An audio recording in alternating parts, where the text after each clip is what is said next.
Tuhan menghendaki agar kita mengabdi kepada Tuhan saja. Ya, Tuhan mau agar kita mengabdikan hidup kita sepenuhnya kepada Tuhan saja. Tuhan tidak mau kita mendua. Ya, Tuhan tidak mau kita anak-anaknya mendua hati. Tapi kalau mau jujur, sering sekali ya hati kita mendua. Sering sekali tidak bisa fokus mengabdi hanya kepada Tuhan saja.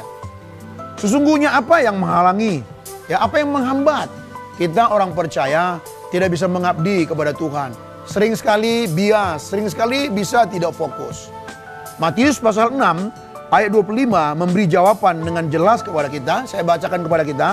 Karena itu aku berkata kepadamu, janganlah khawatir akan hidupmu, akan apa yang hendak kamu makan atau minum, dan janganlah khawatir pula akan tubuhmu, akan apa yang hendak kamu pakai. Bukankah hidup itu lebih penting daripada makanan, dan tubuh itu lebih penting daripada pakaian? Jadi ternyata kekhawatiranlah yang membuat kita tidak bisa mengabdi kepada Tuhan saja. Kita tidak bisa mengabdi kepada Allah saja, mempersembahkan, mengabdikan diri kita. Kekhawatiranlah yang membuat hati kita bercabang. Kekhawatiranlah yang membuat hati kita mendua. Itulah sebabnya diperintahkan Tuhan Yesus, jangan khawatir. Jangan khawatir. Jadi saya tegaskan kepada kita, bolehkah orang percaya mengalami kekhawatiran? Bolehkah kita sesungguhnya khawatir? Ini pasti memberikan jawaban yang berbeda. Pasti sebagian pemirsa Live Channel menjawab, tidak bisa khawatir. Dan saya yakin juga, sebagian lagi memberi jawab, bisa khawatir. Masa sih kita nggak bisa khawatir? Kita nih masih manusia biasa loh. Tetapi kalau kita mengotot berkata, tidak bisa khawatir, rasanya kita agak nakal juga. Masih berani berkata, bisa khawatir, sementara Alkitab tadi jelas berkata, jangan khawatir. Nah, agar kita tidak menjadi rancu pengertian kita, agar jawaban kita tidak jadi mendua, ya, tidak menjadi dua, kita pelajari sesungguhnya apa yang dimaksud dengan khawatir di sini, ya. Apa yang dimaksud dengan khawatir di sini? Kata khawatir di sini, ya, itu berasal dari kata Yunani merimnate yang berasal dari akar kata merimnao. Ya, merimnao. Yang artinya sesungguhnya bisa diterjemahkan menjadi kepikiran. Ya, jadi merimnao, khawatir yang dimaksud di sini adalah menjadi kepikiran, ya, atau fokus kepada, atau digelisahkan dengan sangat, digelisahkan dengan berlebihan. Ya, dia takut kehilangan sesuatu yang sesungguhnya itu berada di luar kemampuannya. Itu sebabnya King James menerjemahkannya take thought, jadi take no thought. Jadi jangan kepikiran, ya. Jadi ini yang tidak boleh. Jadi bila kita simpulkan, pemirsa, orang yang khawatir adalah orang yang sangat digelisahkan, ya, orang yang hatinya sangat digelisahkan oleh sesuatu yang sebenarnya, ya, yang sebenarnya itu di luar kemampuannya, dan ia memfokuskan dirinya kepada sesuatu itu sehingga terpelihara, terawat dalam dirinya. Ya, kalau saya jelaskan lagi, saya tambahkan lagi. Jadi kekhawatiran di sini adalah, ya, itu seorang yang digelisahkan oleh satu hal, tetapi mengabaikan yang lainnya, sesungguhnya itu tidak kalah pentingnya. Misalnya, seseorang menyekolahkan anaknya di luar negeri. Lalu tiap hari dia kepikiran terus kepada putrinya itu. Apakah udah makan belum, sakit belum, dicelakain orang nggak ya, sehat nggak ya, sudah makan belum ya. Jadi hati, pikiran, perasaannya kesedot ke sana, tersita ke sana seluruh hati, pikiran, perasaannya, sampai mengabaikan suami, sampai mengabaikan anak, atau sampai mengabaikan istri yang ada di sampingnya, yang sesungguhnya yang harus diperhatikan. Nah, ini yang tidak boleh, ya. Jadi yang dimaksud di sini khawatir, digelisahkan dengan sangat sampai itu menyita hati, pikiran, perasaan kita. Kalau ini terjadi, kalau ada hal-hal seperti itu terjadi, ya, inilah yang dilarang Tuhan, ya. Kita tidak boleh khawatir. Nah, apa yang dikhawatirkan manusia sesungguhnya? Apa yang pemirsa Live Channel khawatirkan? Matius 6 ayat 25 tadi berkata bahwa manusia mengkhawatirkan soal makan, minum, pakai. Ini menunjuk kepada hal-hal materi, atau ini menunjuk kepada hal-hal kebutuhan jasmaniahnya selama dia ada hidup di bumi ini. Itulah yang dikhawatirkannya. Dia khawatir besok mau makan apa. Khawatir soal masa depan. Khawatir belum punya jodoh. Khawatir belum kenceng di pasaran. Tiap hari cuma mikir, Tuhan kapan aku punya jodoh. Tiap hari dia hanya berpikir, Tuhan kok aku masih tunggal putri, kapan menjadi ganda campuran? Aku masih tunggal putra, kapan menjadi ganda campuran ya Tuhan? Hati, pikiran, perasaan, tenaganya tersita hanya untuk itu. Nah, orang seperti ini tidak bisa mengabdi kepada Tuhan, dia sudah bias. Dan orang seperti ini tidak akan mungkin bisa membaca Alkitab dengan baik. Tidak akan bisa berdoa karena hatinya mendua. Khawatir mengenai pekerjaan, khawatir tidak punya keturunan, sudah menikah 10 tahun belum punya keturunan. Khawatir, gelisah, hati digelisahkan, tersita. Bagaimana bisa belajar firman? Bagaimana bisa membaca Alkitab? Kalau hatimu disedot oleh perkara-perkara duniawi seperti itu, ya fokus menjadi kepikiran mengenai hal-hal lahiriah, dibuat gelisah oleh hal itu. Ya, khawatir karena kurang cantik, khawatir kurang disayang suami, khawatir tidak bisa memuaskan istri, khawatir tidak bisa memuaskan suami. Khawatir tidak punya barang-barang bermerek. Jadi hatinya gelisah oleh hal-hal yang bersifat materi, yang sesungguhnya cuma sementara, yang sesungguhnya akhirnya berlalu. Sekali lagi saya katakan, orang seperti ini tidak bisa mengabdi kepada Tuhan. Orang seperti ini tidak akan bisa menjadi anak Tuhan yang baik. Ini adalah orang-orang yang berada di dalam zona bahaya, danger zone. Kalau dia tidak bertobat, sesungguhnya dia punya bakat masuk neraka. Sebab hatinya tidak pernah kepada Tuhan. Hati pikirannya disedot oleh perkara-perkara duniawi yang bersifat sementara itu. Nah, pemirsa Live Channel, kalau kita lanjutkan, ya, mengapa orang itu mengalami khawatir? Mengapa seseorang khawatir akan hidupnya? Sesungguhnya khawatir itu, yang pertama sesungguhnya khawatir itu terjadi karena tidak memahami arti hidup dengan benar. Karena tidak memahami value hidup dengan benar. Tidak memahami keberhargaan hidup secara benar. Hidup kita ini adalah pemberian Tuhan. Hidup kita adalah sebuah pengabdian kepada Tuhan. Itulah sebabnya seseorang dikatakan hidup apabila Tuhan Yesus yang adalah hidup itu menghidupi hidup kita. Barulah hidup kita itu hidup.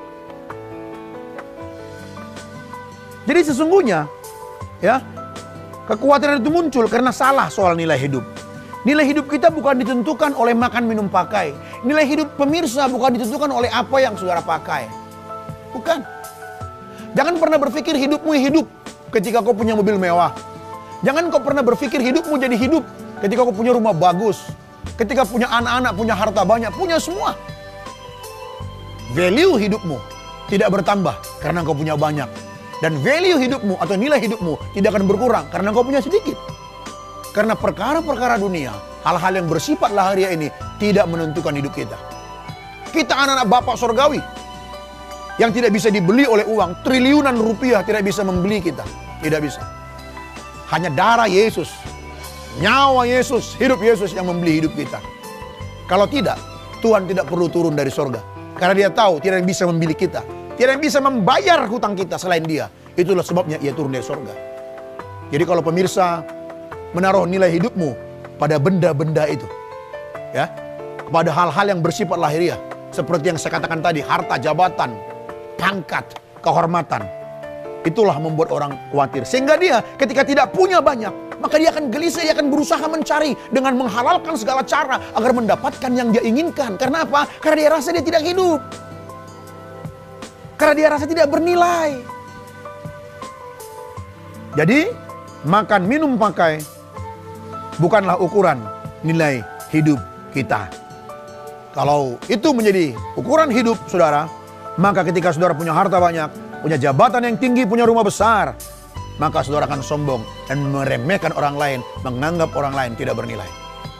Sekali lagi saya katakan dengan tegas, ya, hidup saudara tidak bertambah nilainya karena saudara cantik, ganteng, punya segala-galanya. Tidak.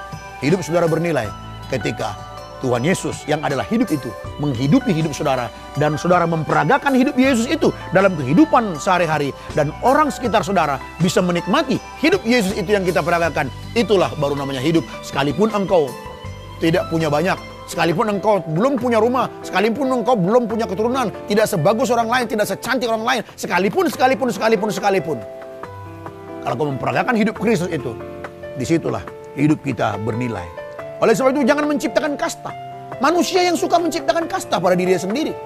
Karena jabatannya tinggi, dia merasa kastanya lebih tinggi. Melihat orang yang tidak sehebat dia, kasta di bawah. Salah. Ya. Dan memang dewasa ini banyak sekali orang salah menilai hidupnya. Itulah sebabnya ketika dia memegang handphone yang bagus, ketika dia memegang barang-barang yang bagus, mobil yang bagus, dia sengaja tunjukkan sama orang. Dia hanya menunjukkan bahwa nilainya lebih daripada orang lain. Itu sebuah kesalahan. Dan itulah yang membuat khawatir. Ngerti tadi maksud saya khawatir ya? Gelisah. Ketika dia belum punya jadi gelisah dia. Sehingga dia akan kepikiran terus terhadap itu. Kapan aku punya mobil bagus? Kapan aku punya rumah? Kapan aku bisa menikah? Kapan aku punya anak? Kapan aku akan menimang cucu? Jadi tersita hati dan pikirannya kepada hal itu. Dan mengabaikan yang lain. Mengabaikan hal yang lain yang tidak kalah pentingnya. Mengabaikan Tuhan. Mengabaikan dia belajar kebenaran firman Tuhan. Sekali lagi, jangan merasa tidak bernilai. Jangan merasa tidak berharga. Karena engkau tidak punya banyak. Nah, pemirsa Live Channel yang dikasihi Tuhan Yesus Kristus, maksudnya di sini adalah bukan berarti kita tidak perlu memikirkan soal makan, minum, pakai. Enggak, kita harus memikirkan. Kita harus merencanakan masa depan. Yes, harus. Sebagai orang percaya, kita harus bertanggung jawab soal makan, minum, pakai kita. Kita bekerja keras untuk itu. Saya tidak mengajak kita mengabaikan itu. Tidak. Tapi perlu diperhatikan agar kita bisa kenyang. Ya, agar kita bisa makan kenyang. Nggak perlu toh mesti makan selalu mahal-mahal. Nggak perlu toh mesti makan di restoran yang mahal-mahal. Makan di warteg saja, makan tahu tempe saja bersama dengan Tuhan Yesus. Bahagia kan? Makan tahu tempe kita bisa kenyang. Jadi kenapa maksa mesti makan di tempat yang keren, yang mahal, padahal kemampuan tidak ada? Nggak usah perlu dipaksa, bersyukur saja. Agar kita bisa diterima orang, nggak perlu kan? Mesti pakai pakaian yang bagus-bagus. Kita pakaian sederhana aja orang terima kok. Jadi kenapa stres? Karena pakaianmu tidak semahal orang lain. Untuk bisa diterima orang itu pemirsa Live Channel, tidak perlu pakaian kita mesti bagus. Yang penting bersih, rapi, sopan. Orang terima kita kok. Untuk bisa tidur nyenyak, tidak perlu mesti tidur di ranjang yang mahal harga ratusan juta. Hanya tidur di sebuah karpet bersama Tuhan Yesus, kita ngoroknya mantap. Kita pulas sekali tidur. Jadi saya ulangin sekali lagi, bukan saya mengajak kita untuk tidak memikirkan soal makan, minum, pakai, bukan. Tapi jangan fokus di situ. Jangan tersita hati, pikiranmu kepada hal-hal yang bersifat sementara itu. Makan, minum, pakai tadi itu. Sampai kau mengabaikan yang lain, mengabaikan pengenalan akan Tuhan. Ya, sampai mengabaikan pengenalan akan Tuhan. Ini yang sangat berbahaya. Sebab hidup kita susah bukan karena kita tidak punya itu semua. Hidup kita susah dan menderita kalau kita tidak hidup di dalam Kristus Yesus. Sebaliknya hidup kita bahagia bukan karena kita memiliki itu semua, memiliki harta yang banyak itu, bukan. Hidup kita akan bahagia kalau kita memiliki Tuhan Yesus dan memperagakan kehidupan dari Tuhan Yesus itu. Jadi itulah yang pertama, kenapa orang khawatir? Karena dia salah soal nilai hidup. Baginya hidupnya bernilai kalau punya banyak. Ketika punya sedikit dia rasa nggak bernilai. Itu membuat hati gelisah sehingga tidak bisa mengabdi kepada Tuhan, tidak bisa menyembah kepada Tuhan. Hatinya bercabang, pikirannya bercabang, hatinya mendua. Hatinya mendua. Nah yang kedua, kenapa orang khawatir? Karena kurang percaya sesungguhnya kepada Tuhan. Karena kurang percaya. Kalau orang benar-benar percaya, kalau seseorang benar-benar percaya, kalau pemirsa Live Channel benar-benar percaya kepada Tuhan, dia Tuhan yang baik, Maha Kuasa yang memelihara kita, harusnya kita nggak perlu khawatir. Jadi kita khawatir karena kita gagal percaya sepenuhnya kepada Tuhan. Kegagalan kita menggantungkan hidup, kegagalan kita mempercayai Tuhan sepenuhnya, itulah yang menyebabkan kita khawatir. Itulah sebabnya dikatakan Tuhan Yesus di ayatnya yang ke-30 dari Matius 6, ya.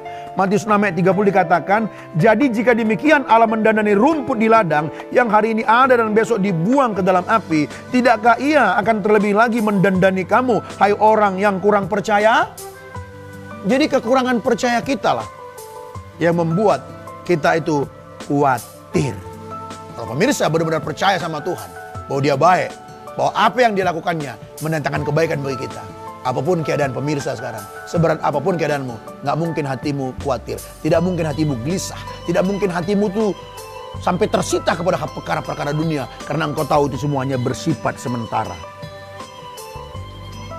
Dan kalau kita nggak percaya terhadap pemeliharaan Tuhan, Sesungguhnya itu adalah sebuah penghinaan kepada Tuhan Sang Pencipta kita. Ya, pahamilah hidup lebih bernilai daripada makanan. Pikirkanlah hal-hal yang berkualitas. Padahal ya, pemirsa Live Channel, Tuhan Yesus telah memberikan argumentasi yang sangat logis loh. Harusnya kita itu malu kita harusnya. Alkitab mengatakan begini, burung pipit aja aku pelihara, apalagi engkau hai puput. Bunga bakung, ya, itu dipelihara Tuhan. Ya, itu dipelihara Tuhan.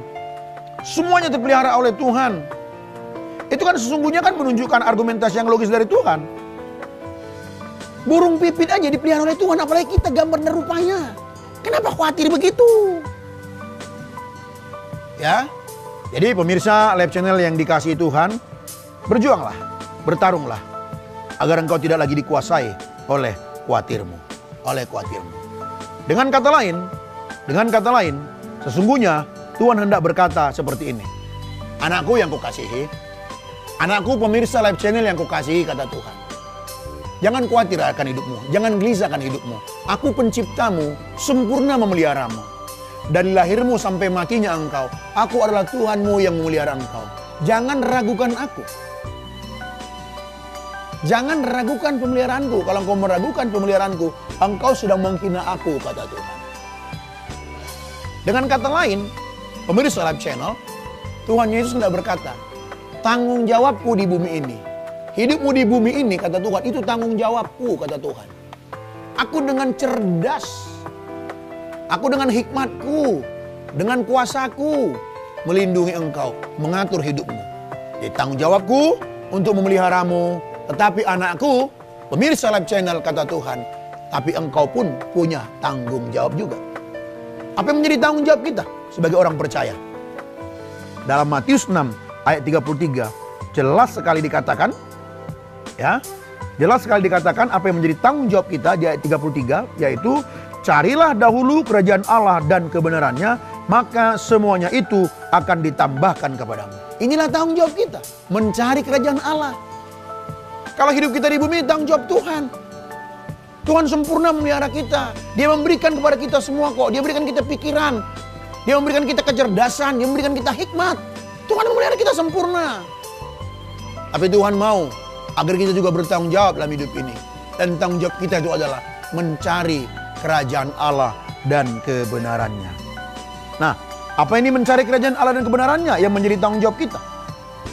Mencari kerajaan Allah artinya adalah hidup dalam pemerintahan Bapa. Kerajaan itu bicara soal pemerintahan, bicara soal pengaturan. Kerajaan Allah itu bicara soal pemerintahan Allah, bicara soal pengaturan Allah. Jadi Allah meminta kepada kita agar kita mencari kerajaan Allah, hidup dalam pemerintahan Allah, hidup dalam pengaturan Allah.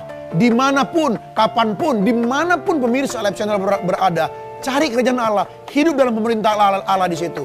Sebagai mahasiswa, jadi mahasiswa yang baik.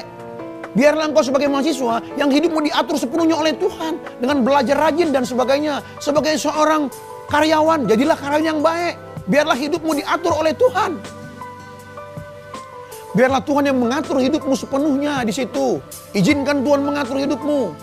Sebagai seorang pendeta, biarlah engkau menjadi pendeta. Biarlah kita sebagai pendeta, kita menjadi pendeta yang baik, yang hidup diatur oleh Tuhan. Jadi sekali lagi saya tegaskan kepada pemirsa Live Channel, ya, jangan khawatir terhadap hidup ini.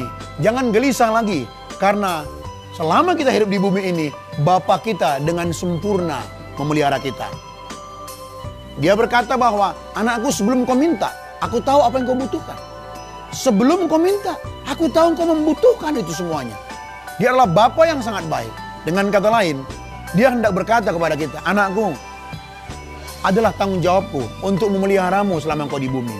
Tetapi engkau pun punya tanggung jawab. Tanggung jawabmu adalah mencari kerajaanku. Dikatakan dengan jelas di ayat 33, tetapi carilah dahulu kerajaan Allah dan kebenarannya, maka yang lain akan ditambahkan kepadamu. Itulah menjadi tanggung jawab kita, pemirsa Live Channel, yaitu mencari kerajaan Allah. Apa artinya mencari kerajaan Allah di sini? Kalau berbicara kerajaan itu bicara pemerintahan, bicara soal pengaturan. Ya, jadi kerajaan Allah berarti pemerintahan Allah, pengaturan Allah. Nah, kita mencari, artinya kita memberikan diri kita untuk diatur oleh Tuhan. Kita memberikan diri kita dirajai, diperintah oleh Tuhan. Kapan itu? Setiap hari, dimanapun, kapanpun. Sebagai seorang suami, jadilah suami yang baik. Sebagai seorang istri, jadilah istri yang baik. Sebagai seorang pendeta, jadi pendeta yang baik. Sebagai jemaat, jadilah jemaat yang baik, yang berkenan sama Tuhan. Sebagai bos, sebagai pimpinan, jadilah pemimpin yang baik, yang diatur sepenuhnya oleh Tuhan. Jadi jangan salah paham, mencari kerajaan Allah itu jangan ditafsirkan pergi ke gereja hari Minggu sampai 4 kali, tiap hari pergi kebaktian, di rumah berantakan. Bukan itu. Jangan pernah berpikir yang namanya mencari kerajaan Allah itu hanya berdoa terus, tidak. Karena kerajaan Allah itu bicara soal pemerintahan Allah dalam hidup kita. Kita diperintahkan untuk mencari kerajaan Allah, itu artinya kita membiarkan diri kita diatur Tuhan dalam seluruh hidup kita. Baik tutur kata, perilaku, cara kita melihat, cara kita mendengar. Biarlah itu semuanya diatur, diperintah oleh Tuhan. Sehingga sepenuhnya yang kita lakukan adalah kehendak Allah. Itulah yang disebut namanya mencari kerajaan Allah. Ini tanggung jawab kita. Ini tanggung jawab kita. Jadi bagaimana dari bangun tidurnya kita menyerahkan hidup kita. Kita belajar untuk tidak bersalah kepada Tuhan. Kita belajar sepanjang hari ini untuk tidak berdosa kepada Tuhan. Itu sama dengan mencari kerajaan Allah. Jadi kalau ada orang bekerja aja tipu sana sini, Spanyol separuh nyolong, bekerja aja malas, itu dia tidak mencari kerajaan Allah namanya. Sekalipun dia rajin kebaktian, berdoa 3 jam 1 hari katanya, baca Alkitab 15 pasal 1 hari. Tapi kalau dia tidak bekerja dengan baik, tidak menjadi pekerja yang baik, menjadi pekerja yang malas, sesungguhnya dia tidak mencari kerajaan Allah. Karena mencari kerajaan Allah itu, sekali lagi saya katakan, hidup dalam pemerintahan Allah. Kehidupan kita sepenuhnya diatur oleh Tuhan. Makanya ada sebuah lagu diciptakan oleh Bapak Pendeta Erastus Sabdono. Sebuah lagu yang sangat luar biasa. Suka-sukamu Tuhan. Sungguhlah hidupku telah ditebus oleh kuasa darah yang kudus. Hidupku ini bukan aku lagi. Sekarang ku hidup. Bukan aku lagi, tapi Kristus yang hidup. Oleh karena itu di bagian refnya dikatakan, suka-sukamu Tuhan, suka-sukamu Tuhan. Itulah namanya hidup dalam pemerintahan Allah. Itulah namanya mencari kerajaan Allah. Dan mencari kerajaan Allah ini, cari dahulu kerajaan Allah dikatakan tadi, itu kita menjadikan bahwa pencarian satu-satunya, pencarian utama kita satu-satunya adalah kerajaan Allah. Ini bukan bicara prioritas. Kalau kita bicara prioritas, yang pertama prioritas saya A. Setelah yang A selesai, lalu kita pergi ke B. Lalu kurang memperhatikan yang A. Itu namanya prioritas. Tapi di sini yang dimaksud adalah menjadikan satu-satunya. Ya, kerajaan Allah itu menjadi satu-satunya pencarian kita. Kerajaan Allah itu menjadi satu-satunya hidup kita yang tak terpisahkan. Ini yang menjadi tugas tanggung jawab kita. Jadi kita berusahalah menjadi warga yang baik. Pemirsa Live Channel, berusaha juga lah, belajarlah menjadi jemaat yang baik. Di gereja, Bapak Ibu Saudara-saudara pemirsa Live Channel, jadilah anggota jemaat yang baik. Jadilah warga jemaat yang baik di situ. Bagaimana mungkin kita bisa menjadi warga sorga yang baik, warga jemaat yang baik, kita bisa. Tertanamlah di gerejamu. Buat apa yang terbaik yang bisa engkau buat. Demi kemuliaan Tuhan, itu sama dengan mencari kerajaan Allah. Tidak ada yang bisa mengalahkan itu lagi. Nah, kalau ini kita lakukan, tanggung jawab ini kita lakukan, ya, dan kita mengerti nilai-nilai hidup tadi, maka hati kita akan fokus kepada Tuhan. Barulah kita bisa mengabdi kepada Tuhan saja. Apapun yang terjadi, tidak menghalangi kita untuk tidak mengabdi kepada Tuhan. Bisa mempersembahkan seluruh hidup kita kepada Tuhan. Karena hidup kita ini adalah miliknya. Pemirsa Live Channel yang dikasihi Tuhan. Apakah saudara sekarang khawatir? Apakah sekarang hatimu sedang digelisahkan? Apa yang menggelisahkan hatimu? Makan, minum, pakai. Saya berharap melalui kebenaran firman ini, pemirsa Live Channel, hatimu tidak digelisahkan lagi oleh perkara-perkara duniawi. Sekalipun engkau tidak sehebat orang lain, engkau hanya punya pas-pasan. Bersyukurlah kepada Tuhan. Bersyukurlah kepada Tuhan. Bukan itu value hidupmu. Bukan itu yang menambah atau mengurangi value hidupmu. Walaupun kau tidak sehebat orang lain, tidak secakap orang lain, tidak secantik orang lain. Value hidupmu, nilai hidupmu tidak berkurang. Engkau tak berharga engkau tetap mahal di hadapan Tuhan. Asal engkau mencari kerajaan Allah, hidup dalam kerajaan Allah, hidup dalam kebenarannya yang adalah karakteristik dari kerajaan Allah itu. Sehingga kita berperilaku seperti apa yang Bapa inginkan. Kita berperilaku seperti Kristus. Orang seperti inilah yang akan mengabdi kepada Tuhan saja. Orang seperti inilah yang bisa berkata, tidak ada yang bisa memisahkanku dari kasih Kristus. Tidak bisa. Penindasankah, kelaparankah, ketelanjangankah? Tidak ada yang bisa memisahkan aku dari kasih Kristus. Selamat, merdeka dari rasa khawatir. Selamat, dibebaskan dari kegelisahan hidup untuk masuk dalam satu rasa syukur, masuk kepada satu rasa sukacita kepada Tuhan yang pasti memelihara, membimbing kita. Akhir kata, jangan lagi gelisah. Soal hidupmu di bumi, itu adalah tanggung jawab Tuhan. Saudara punya tanggung jawab juga. Saya juga punya tanggung jawab. Apa itu? Tanggung jawab kita bersama adalah mencari kerajaan Allah dan kebenarannya. Tuhan Yesus memberkati kita semua dari sekarang sampai selama-lamanya. Amin. Amin. Amin.